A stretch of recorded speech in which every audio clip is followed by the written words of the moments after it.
Welcome to the Orange Flag podcast. Kevin, why does the FIA driver categorization list not have the accent on the E in your name? I'm Austin. I'm Aries. I'm Nicole. Yeah, we noticed that in a group chat today because someone was going through all of the who's getting upgraded because I guess the provisional upgrades got announced. Obviously Kevin is a platinum rated driver, so he's not getting upgraded. And he's not yet old, so he's not getting downgraded.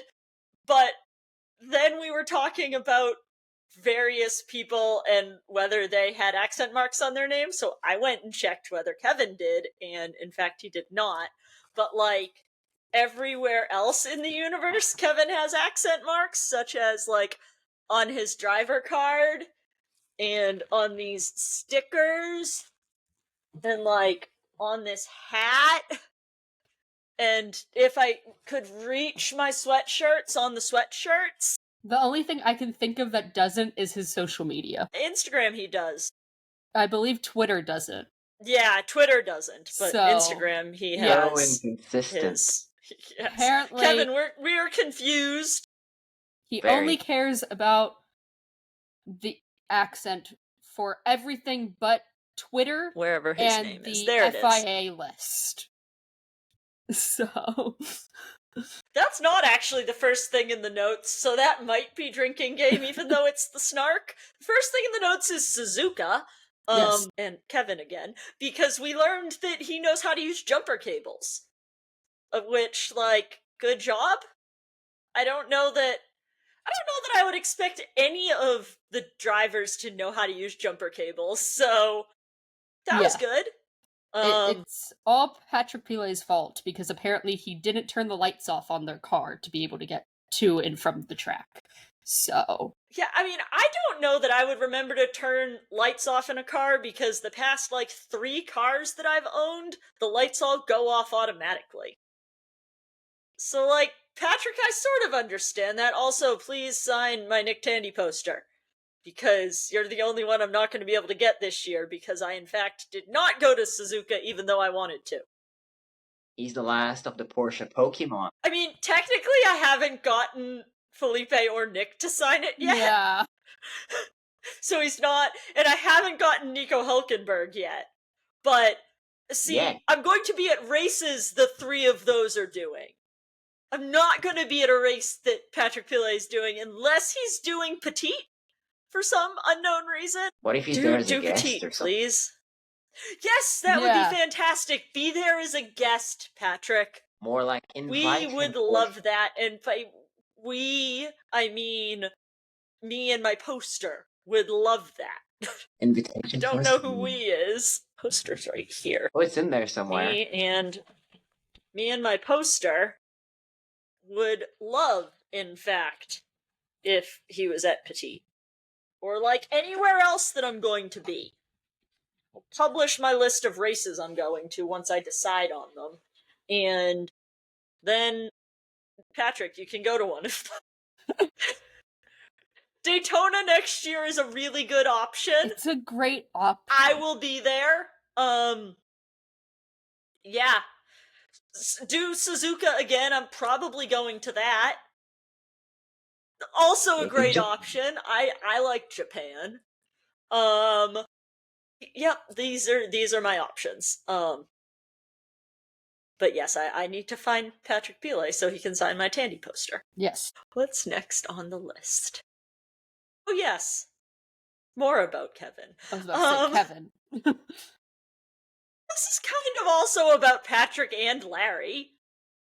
You specifically put Kevin, though. Yes, because I am greedy and want Kevin to win every single race.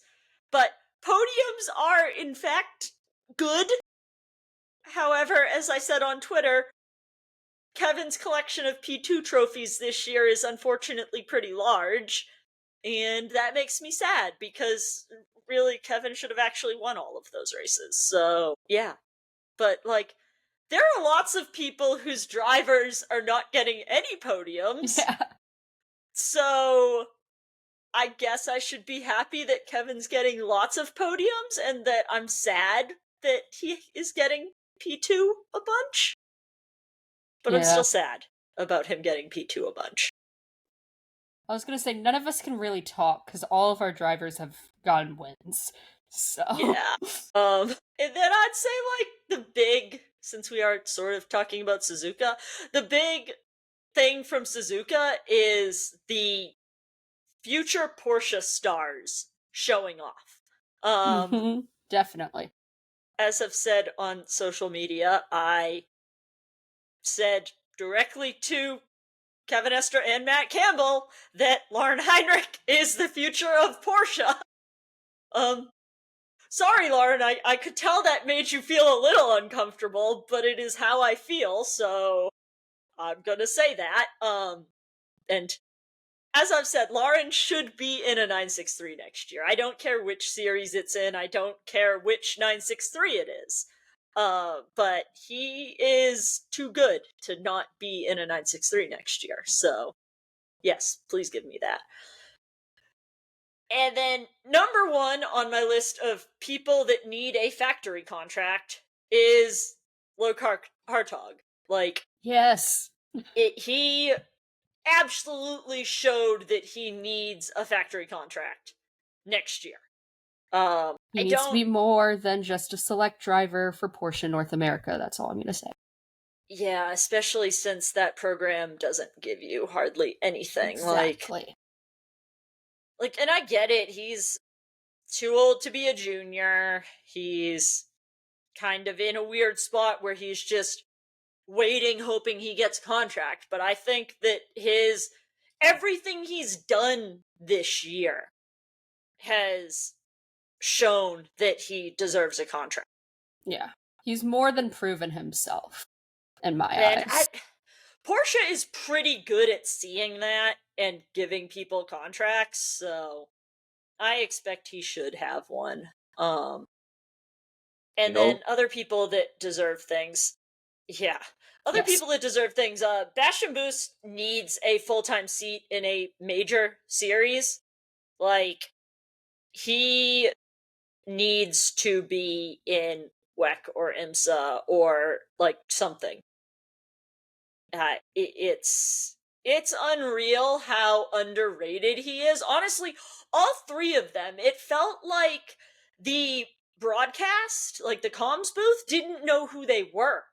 They were like, yeah, this young guy that maybe you haven't heard of. It's like, how have people not heard of these guys? And I get maybe not everybody pays attention to all the young Porsche guys the way I do, but how are these guys not already on your radar? They were saying, oh, these guys should be coming up on your radar. No, they should have been on your radar for a few years now. You should know who all three of them are. Yeah, like Bastian Boost, since Bathurst last year, I've been keeping an eye on him because he was impressive. He should have been on everyone's radar since then, for sure. Lauren should have been on people's radar for a while now. He was a junior. Yeah. Porsche juniors should always be on people's radar because that is not a program that they just willy-nilly throw out to people. Yeah. I feel like if Bastian wasn't on your, people to look at after last year, his ability to, fight BMW and Corvette with the damage that car had during this race should be enough of a reason to maybe at least have him on your radar now. Yeah. I will say that when he ends up in a major series, I sure hope they don't use all these bus jokes. Yes. Because that is all there was on social media. It was killing me, and not in a good way. No. My one exception is when they did it with the kangaroo baguette bus. Not that. I mean on the broadcast. Yes, because but on the broadcast, no. He even uses it as an emoji. Yes. I'm saying, I don't need bus jokes every time he makes a pass or holds someone behind. No. It's childish, in my opinion. Right, one joke the first time was funny.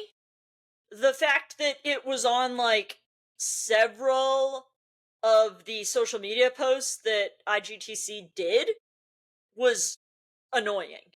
Yeah. I don't know, Bastian might love it. Yeah. For all we know, he loves it. It's just, I found it annoying. Yeah. I just feel like it was repetitive, and there's only so many versions of the same joke that you can make. I guess social media is kind of saturated with overused racing jokes. I think also for this race, there's two other drivers I feel like their performance this weekend is worth noting. One's Nicky Katzberg. Like, that battle that we talked about with Loke was very impressive, but also the quickest in qualifying, which obviously led to some adjustments to Corvette with weight. But what he was able to show for this race, even like his teammates credited the win basically just to Nicky. So, impressive drive by him. And then Ben Bardicoat was able to take his car from very last because they couldn't qualify the car because of a failure to P2 in his class, which, albeit there weren't a lot of cars in his class, but still he was able to make... I think it was a 4 or a 5 car class. Yes. And they all were pretty far back. Yeah, it still was very impressive for him to be able to make up as many stops as he was at the beginning of the race. So, two guys I feel like just their performance was worth noting. Yeah.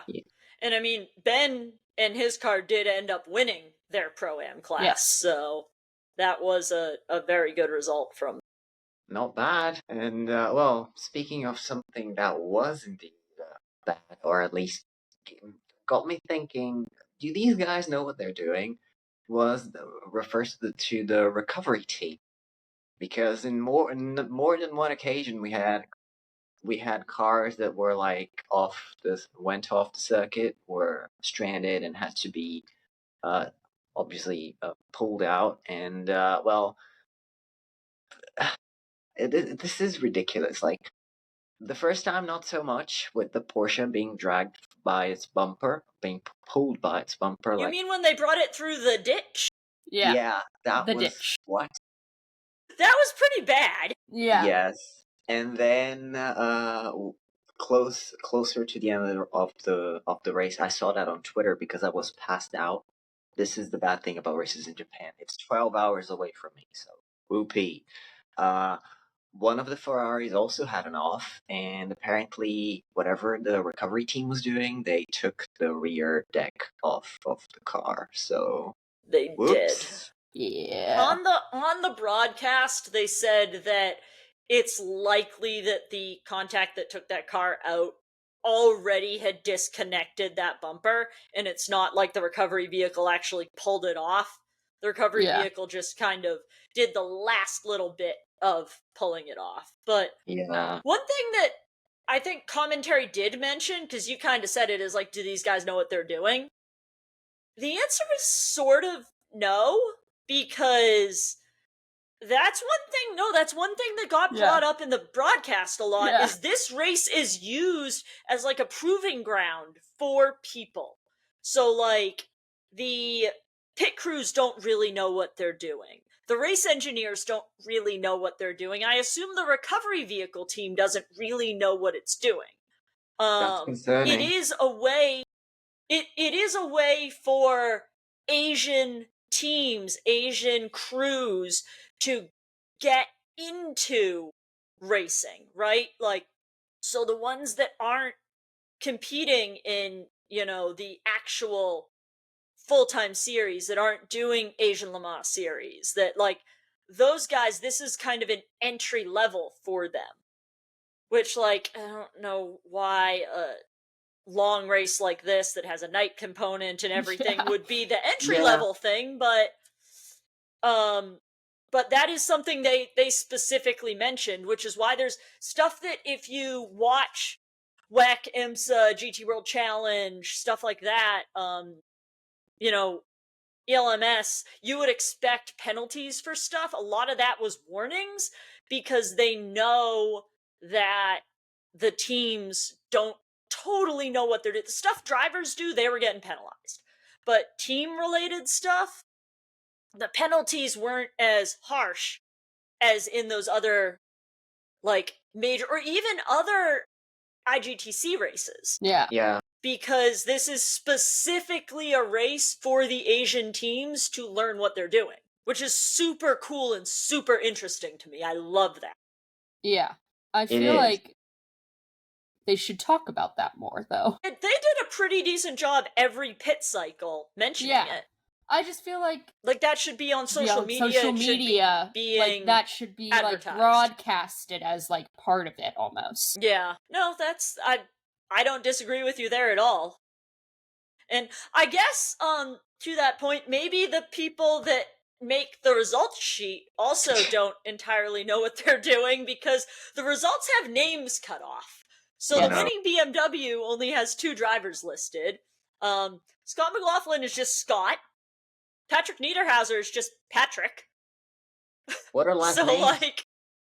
What are last names? Yeah, exactly. No one needs last names. Not important. I mean, I was passed out for half the race. I know you were. I can't believe I stayed awake. It's because everybody, everyone that I wanted to watch was offset. Yeah, that was the same issue with me. I was like, oh, I'll surely have one cycle where I can sleep, because not all of them are going to be off each other. I can take a 65-minute nap. I could not take a 65-minute nap. No, I had a driver in each one that I was like, well, there goes my possibility of a nap. I should have known that, it didn't matter. I was gonna stay up and watch the 7 car no matter what, because I was like, oh, Pile's in the car, I guess I could take a nap right now. And then I was like, Larry's in the car, I guess I could take a nap right now, for his next stint. And I was like, no, I need to see how the car does. This impacts Kevin. Yeah. I do actually, funny story, my dad took a picture of Kevin on the TV and sent it to me.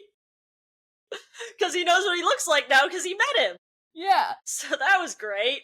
This is why you bring your friends, or in my case, your dad, to races, because then they'll notice your favorite driver on the TV and send you a picture of him. Moving on to ELMS. It was at Silverstone, and they're claiming they had 110,000 people. They did not have 110,000 people. I don't believe that number. Sorry, Graham. I don't care if Graham Goodwin says that is the number. I don't believe it. That is a supremely unrealistic number for an ELMS race. But, LMEM has a reason to boost that number. Silverstone has a reason to boost that number. And it all comes down to justifying adding a Silverstone race for 2027 for WEC. They need to claim that, we can sustain. I mean, that would be the 3rd biggest WEC race this year. Think about that. This ELMS race would be the 3rd biggest attended WEC race this year. It would only be after Le Mans and Spa. There is no way ELMS brought that many people. I think we're looking at about half that number, which would put it on par, honestly, with a lot of WEC races, which is still a very respectable number, man. 55,000 fans is still a respectable number. I think that if they were gonna boost up the number, they should have said 70,000. 110 is insane. That's double some of the WEC rounds. It's just, this is such an insanely boosted number. It's so hard to believe it, because it just seems very unrealistic. Whereas if you were boosting it to 70k, that's at least semi reasonable. To be yeah, okay, I guess I could see that. This, I'm there's no way I could see this number being real. Yeah, and I mean, the only thing I can think is that it was 110,000 times a person was scanned through, right? So if I come and go from a gate in the circuit 3 times each day, it will count me as 9 people. I could see that. Hey, look, I did math. I could see that possibly being the number. And the UK does have a lot of racing fans. They get 500,000 people for the F1 race at Silverstone. Based on what I saw from the crowds and based on what I've heard from people that were there, the 110,000 number doesn't check out. Nope. So even you didn't even need to like be there. Like just looking at the grandstands, watching the broadcast, like half of them or even more than that were empty, and then that doesn't feel like record attendance to me. But yeah, I don't know I don't know what they put in the EMS juices for them to post that. Yeah. And I mean, on top of the fact that all the grandstands that were open weren't full, half the track wasn't open. So There's again, that. like if you say, like, let's just for ease of it, say a quarter of the number of people went to this race that went to F1, and then you close half the track, like half of the seating, shouldn't the remaining grandstands be pretty darn full? Like, just logically, numbers wise, you know. And it didn't look like that. So I mean, I think they probably had 50,000+ people, and I still think that's an incredibly respectable number for, given the weather. I mean, they were under like a weather advisory the entire weekend. So to me, it's 50,000 is such a good number. I don't understand lying about it. Well, I guess still going on about the weather and chaos, because we like a bit of chaos. Turns out we can race in the rain if you discount the mess that was in the first hour. Because I kid you not, it feels like the race started. As soon as the race started, they were in the safety car, and then red flag, and then another red flag. Was this the ELMS race with the most like red flags since the series was started? Because it Felt sure like as it. it sure as something felt like it. It's funny that, you know, we use the joke like, hey, look, you can race in the rain, as if COTA didn't race. Like, that race wasn't in the rain as well. No, we The all only know. reason that race got red flagged is because it wasn't red flagged for weather. It was just red flagged because the safety car got confused. Yes. And Phil Hansen got confused by the confused safety car. Poor Phil. But you know, I don't fault him. I was also confused. The rule is you follow the safety car. No, I completely agree with what Phil did. Yeah. Unless told otherwise, you follow the safety car.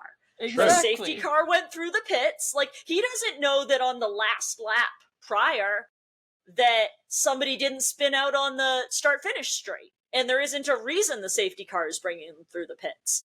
You follow the safety car. That is like, I feel like rule number 1 in safety cars is the leader follows the safety car. Yes, yes. I am very glad that they fixed that. We were all very confused in the stands as to whether they were going to fix that, but yeah. But yes, I guess I don't know. This first hour, I guess, was, even compared to like previous ELMS races that we've been on about, like, oh, this is full of chaos. This is full of, I don't know, safety car after safety car. It was way, way too much. Yeah. Yeah. It was a mess. As far as WEC goes, although I guess kind of also IMSA, when are we gonna find out if PPM is sticking around? Because, like, I would like to know this. Yes, this is important information. Important information. It's not gonna change what races I go to or anything, but I would like to know if I am still gonna have my guys doing these races. And it really, like, if we are believing what Thomas Loudenbach said, right, that the decision is going to be made, like, in due time, it is really late in the year to have not made this decision. Like, I agree. The driver market is essentially going to be closed by the time Porsche makes this decision. The only thing I can think of is they're waiting for the end of the fiscal year, which is the end of this month, to make the decision. So, like, October 1 begins fiscal year 26. That's my assumption, is they're waiting until then. October 1, the driver market is going to be closed. These guys will be without seats next year, unless Porsche puts them in GT seats, which, like, I feel like some of the guys might just retire, and then some of the guys will be happy about that. Like, I'm sure Kevin's not going to complain about getting to drive more GT cars, but, you know, when there are teams that are actively looking to fill driver lineups for next year, there are open seats. It's a little concerning that Porsche is waiting this long. Yeah. I guess that's why in my head I'm still holding on to the belief that it's just a bluff for regulations changes because of like the hold off. I'm choosing to still be in denial about it and just believe it's a bluff. I mean, there are a significant number of regulations that Porsche has come out about and said they want changed. Exactly. So it's not unbelievable to think that it's a bluff, but the team is really doubling down on this "we're not sure" thing. So the more they double down, the more I feel like it's not a bluff, but I also am terrible at poker, so they might be great at it. Yeah. Not gonna play poker with Thomas Loudenbeck anytime soon, apparently, because he'll take all my money.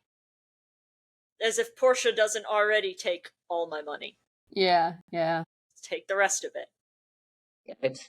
It's just a different way of doing it. Yes, I'm also in the boat of it's a bluff. I am staunchly refusing to believe in the fact that they are just gonna simply pull the plug and be like, bye, we didn't get what we want, bye. Not this early. It doesn't make sense, honestly. Like, especially not the WEC program, which is the one everybody keeps saying is gonna get pulled. Like, getting rid of the IMSA program makes more sense than the WEC program. They've won Daytona twice. Like, that's what you want to. They've won the title twice. I was about to say more than just Daytona. They've gotten the title. You know, you pull out of WEC, you pull out of being able to contest Le Mans.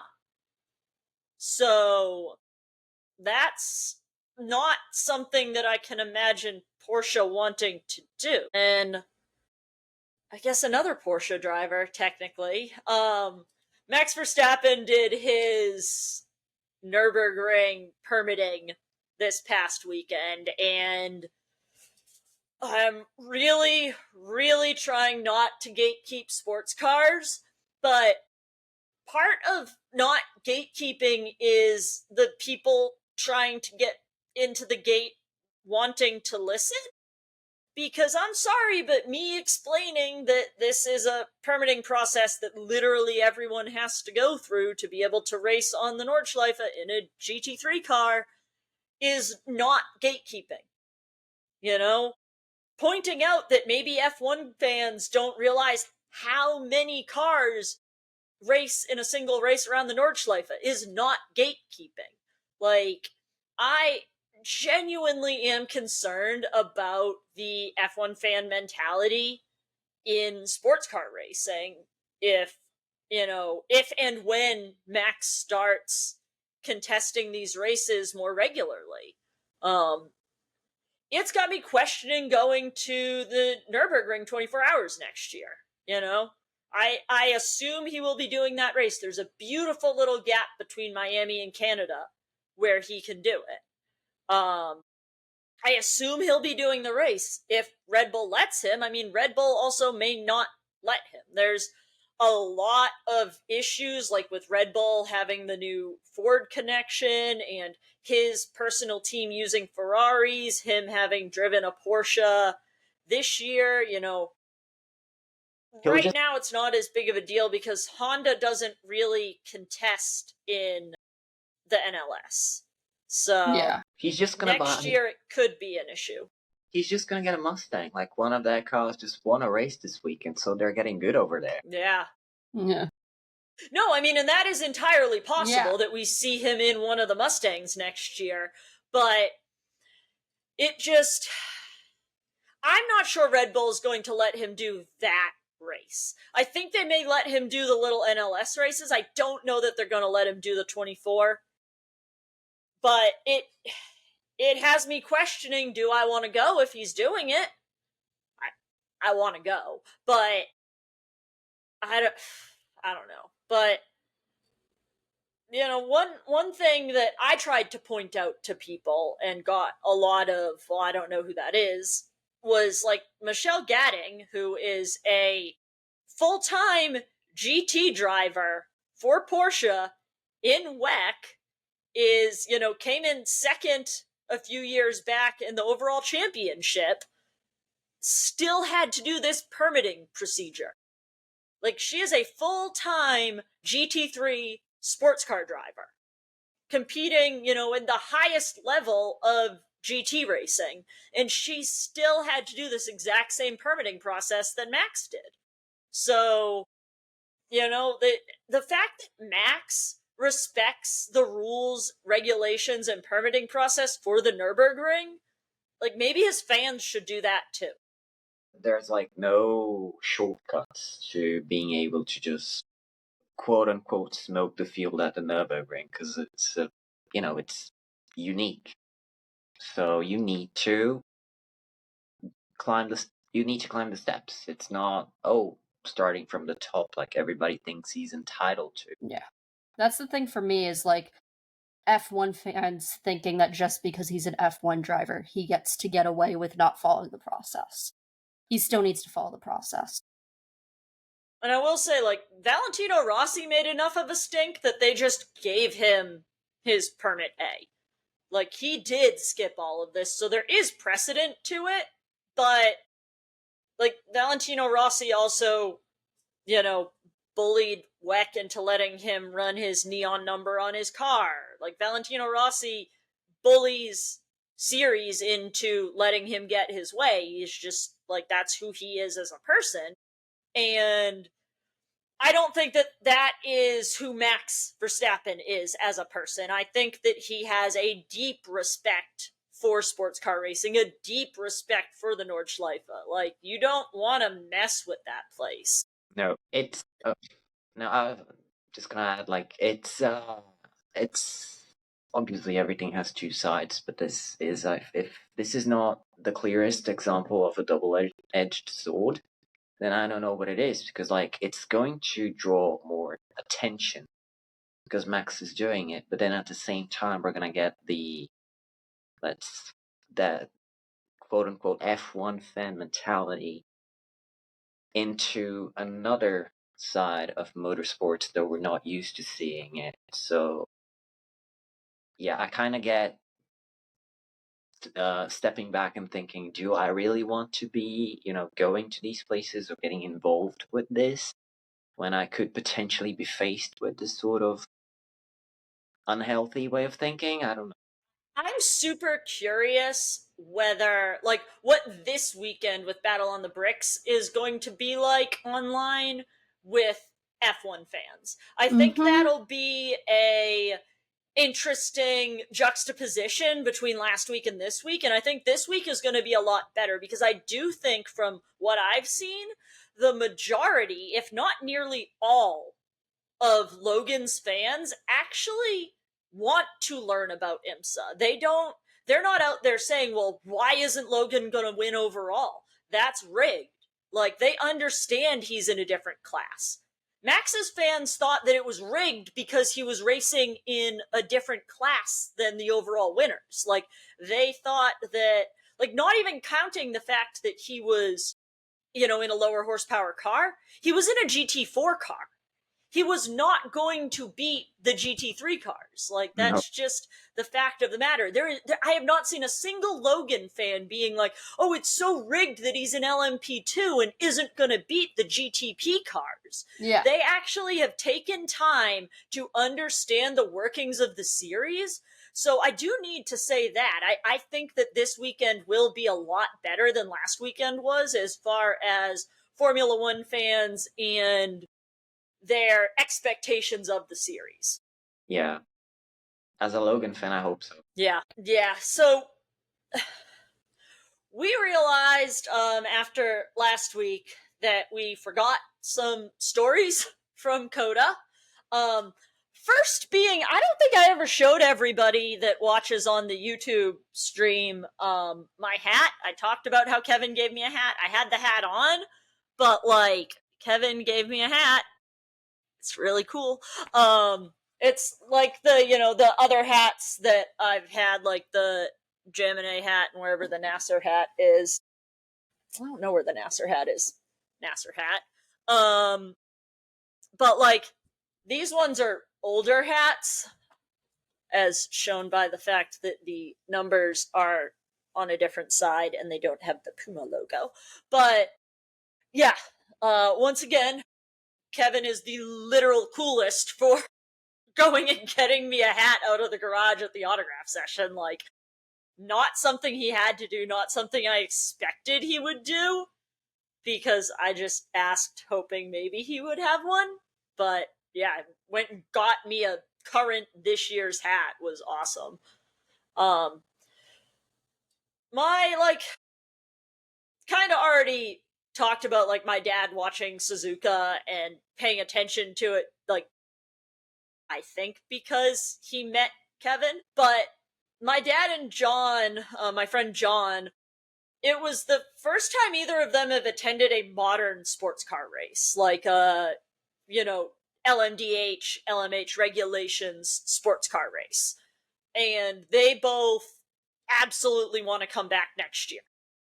So that experience at COTA has them absolutely hooked. My dad already, just because like he listens to the show and knows that it's something I'm really passionate about, was already looking at potentially going to some IMSA races next year, but now he is like absolutely hooked on wanting to go to COTA for WEC next year.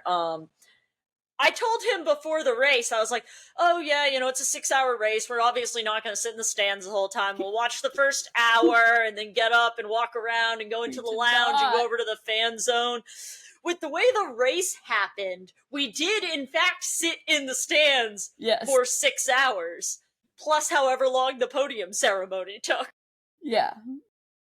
Like, my dad was fine with that. He was really excited. I think the only car that he actually cared about won the race.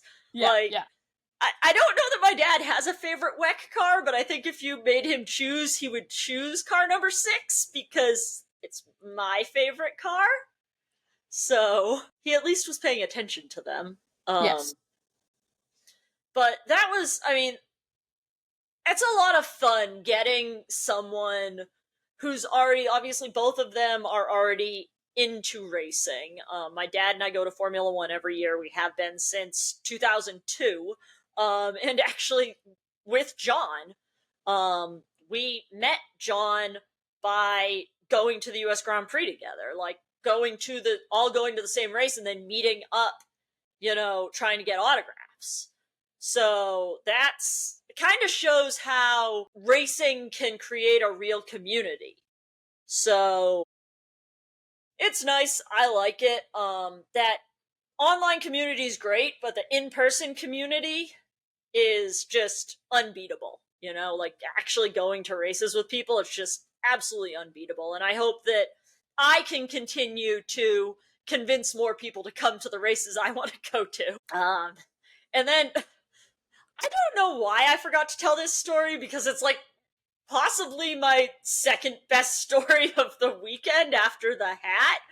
Is before the race, like significantly before the race, but on Sunday morning, I just needed to go to the bathroom, and I was waiting in the line, right? And the way that the bathrooms in the paddock are is they're like single stall, and there's like a men's room and a women's room, but it's off one hallway. And so like I'm waiting in line forever for the women's room, and me and this other girl are talking, about how we've been waiting forever. And I just see somebody like out of the corner of my eye lean forward, and I see the 6 on the hat, and I'm like, which one of these fools is here? So I lean forward and I see that it's Lawrence Vantor, and I'm like, hey, Larry, didn't ride your bike in this morning? Because he was in full team kit. Yes. And he's like, no, because it's race day. And I'm like, oh, so like not because of the weather. And he was like, yeah, I mean, I usually don't like ride on race day, but because of the weather, definitely not. And then we started talking about cycling in the rain because like I'm not on his level, but I also do a fair bit of cycling, and riding in the rain is awful. So we were talking about that, and like, you know, basically just ridiculous little conversation in the bathroom line with Lawrence Vantor. Casual Again, conversation in the this bathroom line. sports car racing is the greatest because, like, that's not happening in Formula One. Like, it could possibly happen in IndyCar, but like, it's just sports car racing is awesome. Well, some other things that we forgot were from like the autograph sessions that realized we remembered afterwards, or things that just came to fruition afterwards. In regards to, it's right here, so I'll get it. The cowboy hat. We talked about everyone's reactions to it except Michael, I realized. Oops. Sorry, Michael. Michael's reaction was putting the cowboy hat on, and then his ears were like touching the rim of it, and that was his first comment, was just my ears are touching it. It was like, okay, Michael, that's not what I expected, but okay. Michael's such an awkward man. I love it. Yeah. Like, he really is. I think he said a grand total of like 7 words total. Like, to between the two of us, I think he said like 7 words. It was great. Very relatable.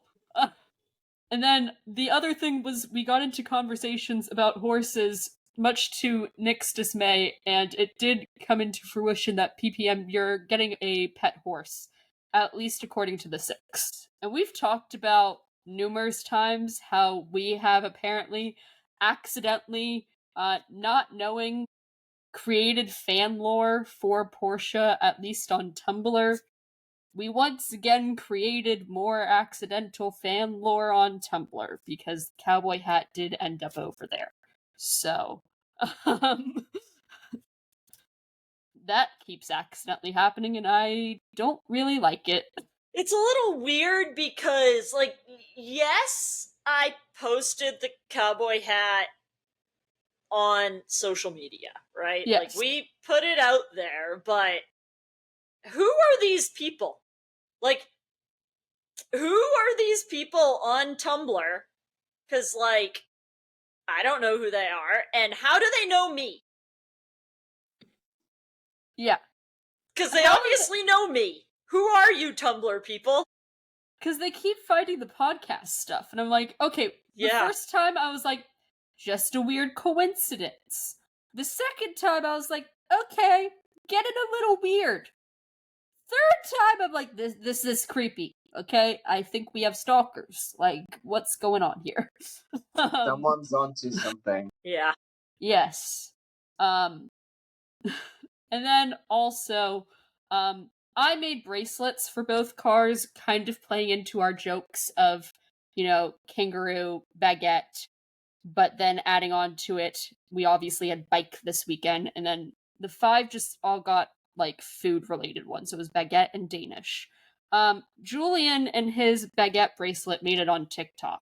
Of the things that I expected to be on TikTok, it was not Julian Andlauer and a baguette bracelet saying La Baguette.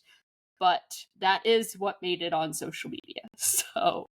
And Julian on the video, like, understood the assignment about it. Because he was like, because we're French. So that was good. Yes. So another funny story from the weekend that I completely forgot to tell was at the grid walk, we saw Jonathan Duguid, and he's obviously now the president of Penske Racing. So he's not just in charge of PPM anymore, but he's in charge of the IndyCar Penske team as well. Obviously, they currently have a driver vacancy. So I went up to him and said, hey, JD, when are we getting the David Malukas announcement for the 12? And he burst out laughing. Yeah. It was fantastic. He did not expect to be asked about David Malukas. I will say, last time I asked someone about the David Malukas signing, David Malukas never actually got a chance to drive for the team because I asked Zach Brown about David Malukas at COTA after he had been announced for McLaren, and we all know what happened there, so hopefully you have better luck this time, Lil Dave. Are you cursing him? We are gonna have to wait and see, I guess. Some fifth gear influence. Oh. Fifth gear was unhinged at Suzuka, man. Yes. Prepare for your drinking game. That picture that they posted of Kevin with the snorkel glasses is possibly my favorite picture of Kevin Estra ever. And like the story behind it that Kevin just wanted to wear the snorkel glasses. It's awesome. But yes, slightly concerned about fifth gear and fifth gear's influence. The way he tweeted something about Corvette, and then minutes later, the weight increase news just came out. Yes. Unreal. And then screenshotted because I said like, damn, you work fast or something, because I asked what team fifth gear was supporting, and then the response was the JMR Corvette or whatever, and it was like minutes later that the increase came out, and then screenshotted that interaction of tweets and was like, I can't catch a break. Like, thanks, now everybody's looking at me as if it's my fault. Wasn't my fault. They did fine. IndyCar drivers were being silly at Goodwood for the revival. That was great. Scott Dixon, Dario Franchitti, Tony Kanaan, Jimmy Johnson. I think that was it. And then they were hanging out with Andre for some reason. Yes. Like, Andre was present. Those guys are like all good friends. I didn't realize they were friends with Andre. Yeah. I'm not like upset about this development, but I just didn't know that it was a thing. So like they're all in each other's pictures, which is fun. Yeah, not in regards to not fun is essentially the confirmation that we had yesterday, Saturday or something, that apparently Indy is not in fact heading south of the border to Mexico City next year, and that makes me very frustrated. Like I know a few months ago we were all like hyped up because apparently people were saying, oh yeah, it's all pretty much set in stone. They just need to announce it. They just need to like confirm a few things to make sure it's going to happen. Guess not. So we're gonna have to wait another year at least. So I do still stand by the information that I got at the Indy 500. It sounds like Mark Miles dropped the ball on this, because IndyCar appears to have been unwilling to rearrange the schedule to make a Mexican date work. Because during the World Cup was not the only time that they could have done a Mexican race. They could have rearranged the rest of the schedule to make it work. Arlington is also hosting the World Cup. AT&T Stadium, where the Arlington race is hosting World Cup games in July. So obviously they're able to work around the World Cup for at least one race. They chose not to do it, in my opinion, for the Mexican race. So I think that the track was completely willing to host a race. I think that everything was done except for the date, and IndyCar wasn't willing to rearrange the rest of the schedule. Yeah. That's why I'm not buying at all the excuse that it should just because of the World Cup, for that exact reason. You move a few things around and you could have made it work. See, I think the World Cup is absolutely the reason, and I think that they were just unwilling to upset the norm with the other races. There are other races that expect to be at a certain time of year every year, and they didn't want to upset those races by switching them with when they planned to have Mexico. Yeah. Wouldn't surprise me. Yeah. Which means we're out of Mexico races basically because NASCAR also doesn't have a NASCAR race. Which, speaking of NASCAR, this last race weekend we had drivers got to pick their walkout songs, and there were some great ones. So I felt like we needed to touch on this. I'm not a Joey Logano fan. Yes, you are. No, I'm not. I will say though, the man has great taste in music because he picked one of my favorite Fall Out Boy songs. So, Joey Logano, good job at least in music taste, I guess. Still don't like you. Yes, you do. No, I don't. Keeping in line with Penske, Cindric once again picked... I do like him. I know you do like him.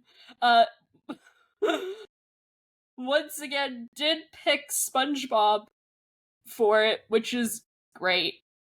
I love when drivers just are unserious about the songs that they pick, which also goes in line with Carson Hocevar, who did pick Ride the Dente according to all documents saying that that was what his walkout song was supposed to be. It was not what was played, which he did also call out on microphone as well. But possibly, I think, the greatest one was Denny Hamlin picking the Law and Order theme song, because if you didn't know, Denny Hamlin is kind of, in a legal battle with NASCAR right now. And it was just great. Like, spot on, Denny. I also am not a Denny fan, like a good chunk of NASCAR fans are. But you gotta admit, that was like perfect. So yeah, those were all the ones that I felt like were just worth noting. Another thing to note for this race, though, was there was a lot of fires going on. We had 2 cars on fire in the pits because of Bubba Wallace and Fincham. They both caught on fire in the pits. Bubba's crew put it out with a leaf blower. I didn't know that was a way to put out fires, but apparently it is. Josh Berry, though, I do think he's cursed because this playoff cycle for him, dude could not get his car to cooperate at all. But his car catching on fire was probably the scariest one because he needed assistance to get out of the car because he couldn't see because of how much smoke was in the car, which you never like to see that happen. Yes. And then another thing that I just want to quickly touch on, because I did see on social media people being confused about, so just want to educate, bring back the NASCAR teacher days. Teams are allowed to switch pit crews. The 48 and the 77 switching pit crews, that's not like a new thing. It's happened before. Teams are allowed to do that. Those 2 teams, despite not being like both Hendrick cars, are both affiliated. So it's not crazy for them to want to switch crews. And then the continuation of pit crews not being able to tighten tires continued again with Ryan Blaney having to be rolled back into his pit. So once again, if you're looking for a job on a pit crew, there might be more openings. Yeah. And then just one quick final thought. The F1 Academy rookie test list got released, and there really needs to be an age limit for this, and it needs to be really low, like 16. Because if F1 Academy is supposed to be an F4 level feeder series into the Formula ladder, you need to have these people being in the same general age range as the boys series. So if the kids in Italian F4 are 15 and 16, The girls in F1 Academy need to be 15 and 16, or they will never get looked at seriously. An F3 team is going to pick the younger fast kid over the older fast kid. Like, they will take the 15-year-old in Italian F4 over the 20-year-old in F1 Academy every day of the week, because the feeder ladder takes years. You know, if you're looking at being 20 when you're in your second season of F1 Academy, let's just say you were really good and you're able to progress quickly. You're going to be 21 at the end of F3. You're going to be 22 at the end of F2. And I understand that in the past there have been rookies that old. That is not the day and age we're in, where you're having 23, 24-year-old rookies. You know? Your rookies are teenagers, maybe just turned 20. Like, the rookies in F1 this year are the age of the F1 Academy girls. That is a problem for women in motorsports. These girls will never be taken seriously by teams if they are in this series in their 20s. They need to be in F2 in their 20s, not an F4 series. End rant. Yeah.